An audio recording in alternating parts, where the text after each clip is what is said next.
Hey guys, so the next macromolecule we're going to talk about is going to be fats. Before we can start talking about fats, though, we need to talk about the two things that make up a fat, which are fatty acids, which is down here, and then glycerol, which is this guy here. Conveniently, fatty acids and glycerols are made up of two functional groups that we've already talked about. Fatty acids are all carboxylic acids, and glycerol is an alcohol.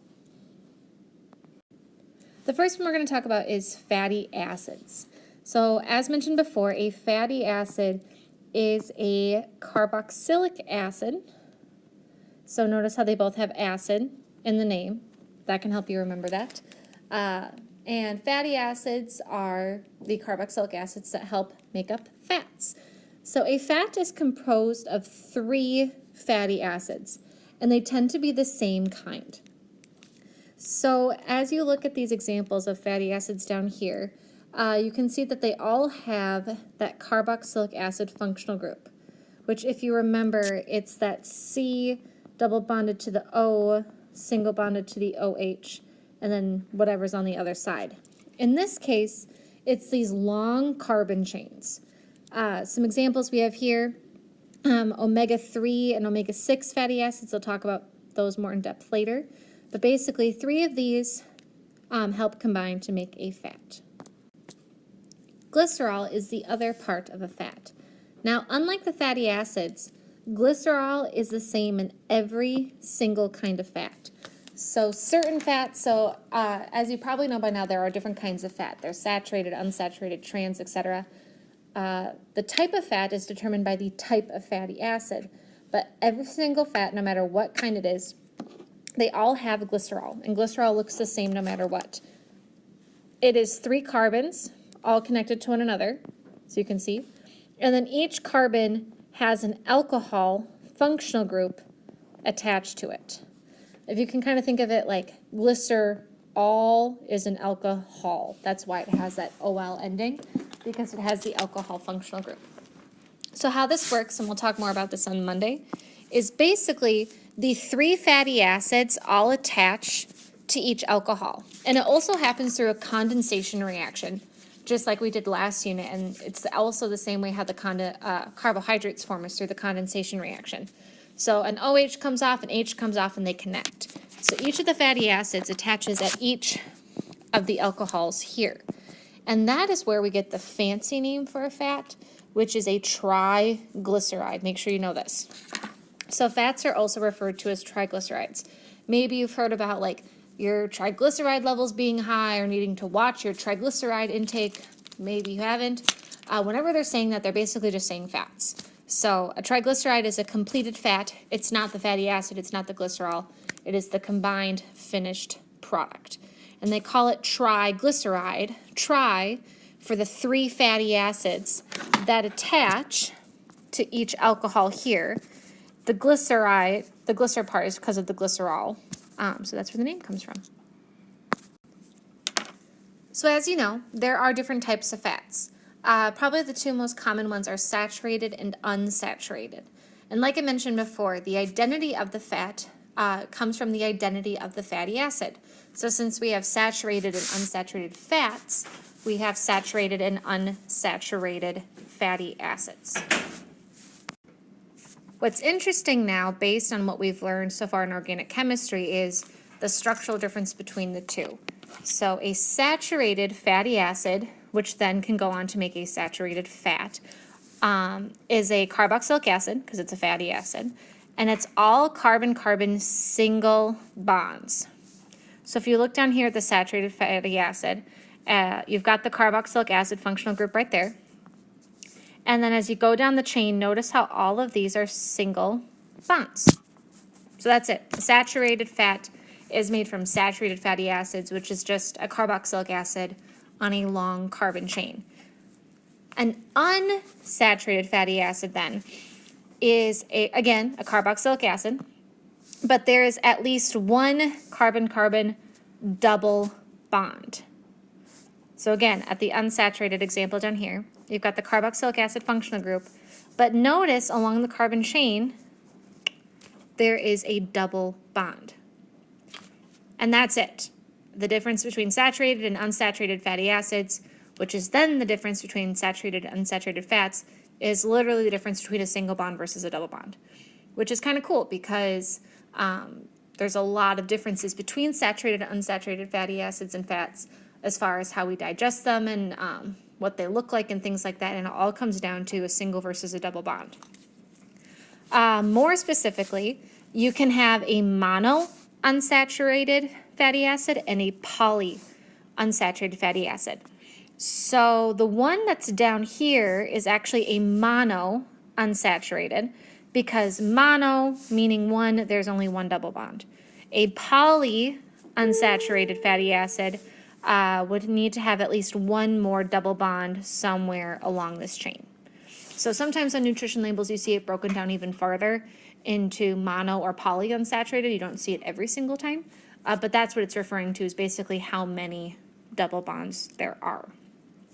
An easy way to remember this, at least in my opinion, is saturated fatty acids are saturated with hydrogens. If you notice, there's way more hydrogens on the saturated fatty acid than there is on the unsaturated fatty acid. So that's just one way to think of it. So, or you could think saturated single bonds, unsaturated double bonds, whatever works for you. So now for the differences. So again, saturated fatty acids make saturated fats, and you have all carbon single bonds. Unsaturated fatty acids, which make unsaturated fats, have at least one double bond. Here's another example of a mono unsaturated, because there's one. This would be a polyunsaturated because there's more than one double bond. So first off, saturated fatty acids come from animals. These are all animal products. So your meats, your cheeses, your milk, your butter, any product that has fat that also comes from an animal is going to contain saturated fat. While unsaturated fats come from plants. So this is your avocado fat. This is your olive oil, the fat in nuts, things like that. Saturated fat, that is the, notice the air quotes, okay? Air quote. That is the bad fat. Now, here's where it gets complicated. It is the quote-unquote bad fat, but we need to consume saturated fat.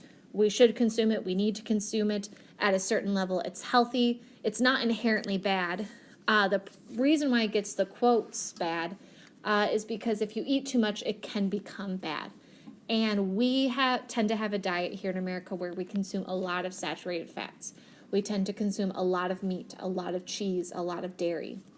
So we tend to get more saturated fats than what we need.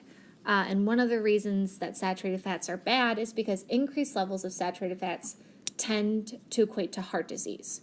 So having too much saturated fat in your system tends to hurt your heart health. And one of the reasons for that is because all saturated fats are solid at room temperature. So think about butter, for example. So butter at room temperature is solid, right? You can melt it down, you can soften it, but it holds its own shape. Think about like chicken fat or the fat on a steak or the fat on bacon. At room temperature, it's a solid clinging onto the meat. If you want to drain the grease off of bacon or off of beef or off of a chicken, what you should do is you should heat it. You should cook it. At those high temperatures, that grease that's draining down is actually the fat draining from the meat. So when you cook it and you heat it, that solid fat melts to a liquid, and that's why you can drain it off. It's also why, if you leave it sitting out, it re-solidifies at room temperature. That's also why you should never pour it down the drain. So if you're ever like cooking with beef or something like that, you should deposit the grease somewhere else, because if you make it go down the drain, if it sticks in your drain, it can re-solidify and then clog it. So imagine having this saturated fat that is a solid at room temperature in your body. So that's not going to be as good as, per se, the unsaturated fat, which is the quote-unquote good fat. Again, we need unsaturated fat. We need it in our diet. It needs to happen. But this gets the good label because you tend to be able to eat more unsaturated fat,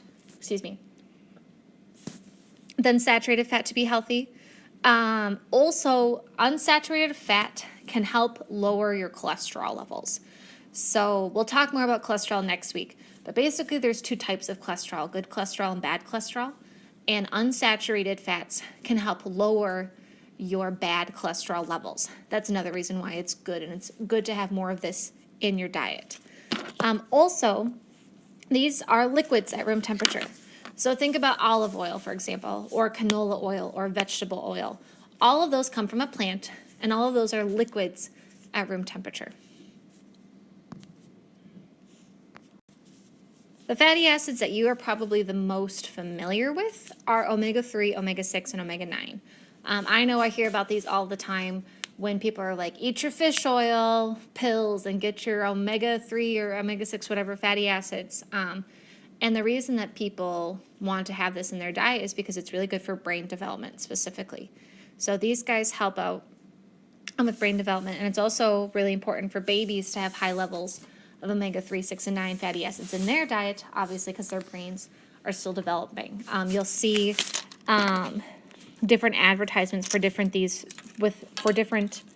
fatty acids of this name on like a formula label in order to promote parents to buy it. So a cool thing with what we've learned with organic chemistry is we can actually figure out why they're called omega-3, omega-6, and omega-9. So if you come down here, oleic acid is an omega-9 fatty acid. So the word omega basically is standing for like opposite. Because if you remember, these carboxylic acid functional groups on the end here, those are the most important thing on the chain, the functional group. So generally that means that this is carbon 1, and then you would count this way. Omega means opposite, as in count the other way. So count from this end. So the omega-9 fatty acid, if you count carbons and go 1, 2, 3, 4, 5, 6, 7, 8, 9, the double bond is on the 9th carbon. The omega-6 fatty acid, if you count 1, 2, 3, 4, 5, 6, it's on the 6. The omega-3, 1, 2, 3, it's on the 3. And of course, we're talking about the first double bond in this case. So omega-3, 6, and 9 fatty acids are also unsaturated. Why? Because they all have the double bond in them. This also means that they're liquids at room temperature. If you've ever had fish oil, you notice that it's like this liquid like contained in this like little weird pellet. So that liquid is the fatty acid. And it's 3, 6, or 9 based on the location of the double bond on the omega opposite end of the chain. So that's it for these notes. We will talk more about fats and how fatty acids and glycerol come together to make the fat, and we're also going to talk about trans fats more on the next day. So see you later, guys.